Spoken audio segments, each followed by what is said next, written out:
చూడండి, ఇవాళ మనం చికెన్ కూర వండుకుందాం. ఇలా పెరిగేసి బాగా కడుక్కోవాలి, ఎందుకంటే వాళ్ళు ఏవో నీటిలో కడిగేసి ఇచ్చేస్తారండి. మనం నీట్గా పెరుగులో కడుక్కొని మళ్ళీ మంచినీటిలో కడుక్కుంటే చాలా బాగుంటుంది. ఇక్కడ నేను ముందుగా ఒక 3 టేబుల్ స్పూన్ ఆయిల్ బాయిల్ చేసి పెట్టుకున్నాను అనమాట. అందులో ఉల్లిపాయలు 3 మీడియం సైజు ఉల్లిపాయలు కూడా కట్ చేసి పెట్టుకున్నాను. దానిలో ఇక్కడ నేను పచ్చిమిరపకాయలు వేసాను, కానీ అవి రెడ్గా అయిపోయాయి కదండి. మా గార్డెన్లో నుంచి తీసుకొచ్చి పెట్టుకుంటే అలాగా పండిపోయేవి, అనే పచ్చవి అనమాట అవి, అందుకే నేను అవే వేసాను.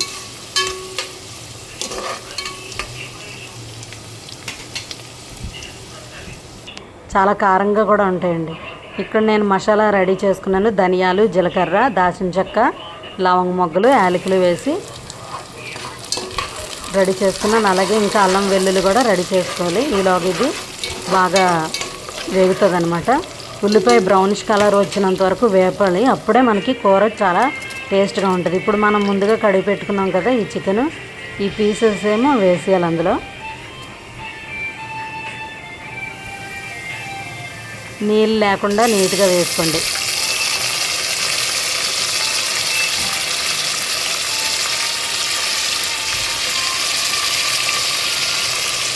నేను కుక్కర్ గిన్నెలో వండుతున్నాను కానండి, కుక్కర్లో వండట్లేదు.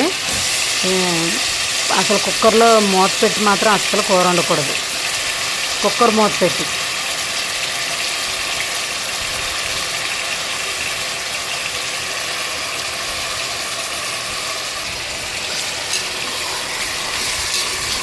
ఈ విధంగా మొత్తం అంతా ఉల్లిపాయ, పచ్చిమిరపకాయ, కరివేపాకు వేగింది కదా, ఆ నూనెలో ఒకసారి మొత్తం మళ్ళీ ఇది వేపండి.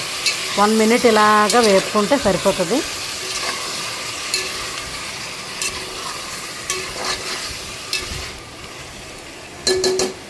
ఇప్పుడు మనం దీనిలో ఉప్పు, పసుపు, కారం అన్నీ వేసుకుందాం. ఇదిగోండి, 1/2 స్పూన్ పసుపు వేసాను, 1 స్పూన్ ఫుల్ కారం వేసాను అన్నమాట. కారం మీరు ఎంత తినగలిగితే అంత వేసుకోండి. కారం అయితే బాగా ఉండాలి చికెన్ కూరకి, అప్పుడే బాగుంటుంది. అలాగే సాల్ట్ మీకు ఎంత సరిపోతుందో మన కూరకు సరిపడినంత సాల్ట్ కూడా వేసుకోండి. నేను తర్వాత టమాటాలు వేస్తానని దానికి కూడా సరిపడేట్టుగా ఇప్పుడే సాల్ట్ కూడా వేసాను. ఇవన్నీ బాగా ముక్కకు పట్టించేటట్టుగా బాగా తిప్పుకోండి.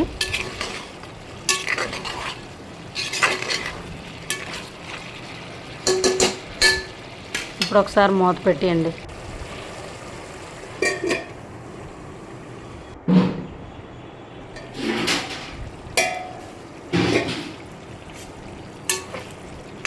చూసారా ఎంత బాగా ఉడికి ఎంత వాటర్ వచ్చిందో. ఇలా వాటర్ సపరేట్ అయినంత వరకు మామూలుగా ముందు మనం ఉడకపెట్టుకోవాలండి. చాలామంది ఏం చేస్తారంటే ఉప్పు, కారం, పసుపు వేసేసి ఇంక వెంటనే నీళ్ళు వేసేస్తారు. ఇక్కడ నాది స్పెషల్ ఇదేనండి. ఇది గసగసాలు, ఒక 4 మిరియాలు నేను నూరుకున్నాను. మసాలా రాయి మీద నూరుకొని అది కడిగినటువంటి నీరు అనమాట. అది పేస్ట్లాగా కూడా వేసుకోవచ్చు. ఇది వేయడం వల్లే చక్కగా కూరకి చాలా టేస్ట్ వస్తుంది. అది కూడా వేసి మొత్తం కలిపేసి పెట్టేయండి, మూత వేసి పెట్టండి, కొంచెంసేపు ఉడుకుతుంది. ఇక్కడ నేను మీడియం సైజ్ టమాటీలు 2 తీసుకున్నాను, ఇవి కట్ చేసుకుంటున్నాను అనమాట. ఇప్పుడు ఈ టమాటీలు కూడా వేసేసుకుందాం.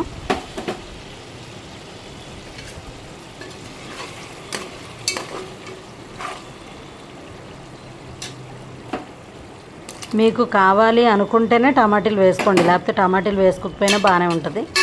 నేను కొంచెం ఎగురు కావాలని చెప్పేసి టమాటీలు వేస్తున్నాను.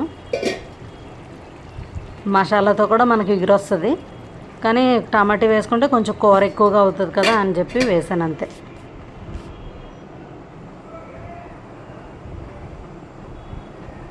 ఇప్పుడు కొంచెం మీడియం కంటే కొంచెం ఎక్కువ ఫ్లేమ్ పెట్టి ఇంకా టమాటా త్వరగా మగ్గుతుంది.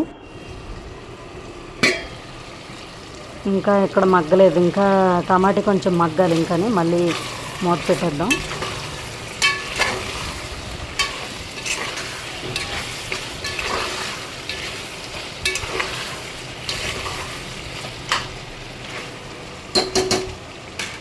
ఇంకొంచెం మగ్గాలి టమాటా.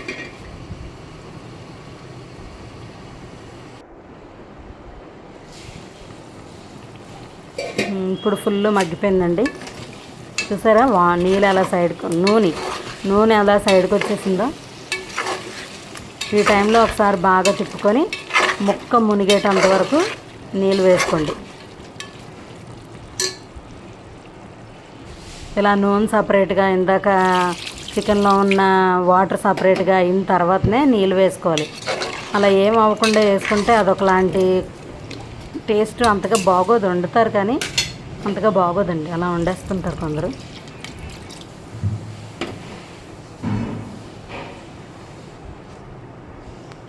ముక్కలు ఇలాగ కొంచెం కనిపిస్తూ ఉండాలి, మరీ ఫుల్గా వేసేసేసుకోకుండా ఇలా వేసుకోండి. ఇలా వేసుకున్న తర్వాత ఇప్పుడు మనం మసాలా వేసుకుందాం. ఇందాక మనం మిక్సీ చేసుకున్నాం కదండి, ఆ మసాలా వేసుకోవాలి. ఒకసారి బాయిల్ వచ్చాక వాటర్ మసాలా వేసుకుందాం.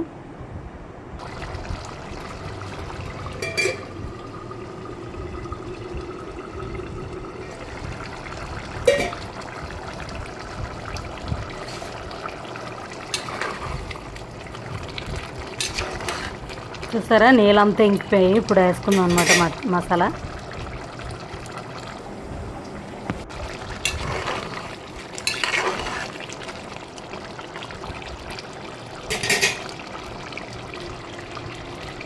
నేను నూరు పెట్టుకున్నాను కదా ఇందాక, దానిలో ఒక టేబుల్ స్పూన్ ఫుల్ అల్లం వెల్లుల్లిపాయ పేస్ట్ కూడా ఉండాలి. అది కూడా కలిపేసి ఈ నూరుకున్నటువంటి మసాలాతో వేస్తాను అనమాట. మీరు కూడా మిక్సీలోనే అల్లం వెల్లుల్లి కూడా వేసేసుకొని మిక్సీ చేసుకోవచ్చు.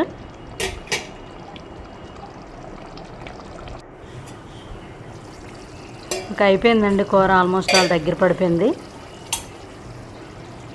ఇంతే. ఇంకా చూసారా ఎంత నీళ్ళు వేసామో, నీళ్ళన్నీ దగ్గరికి ఇంకిపోయి మనకి కూర కూడా చాలా చిక్కగా వచ్చిందనమాట.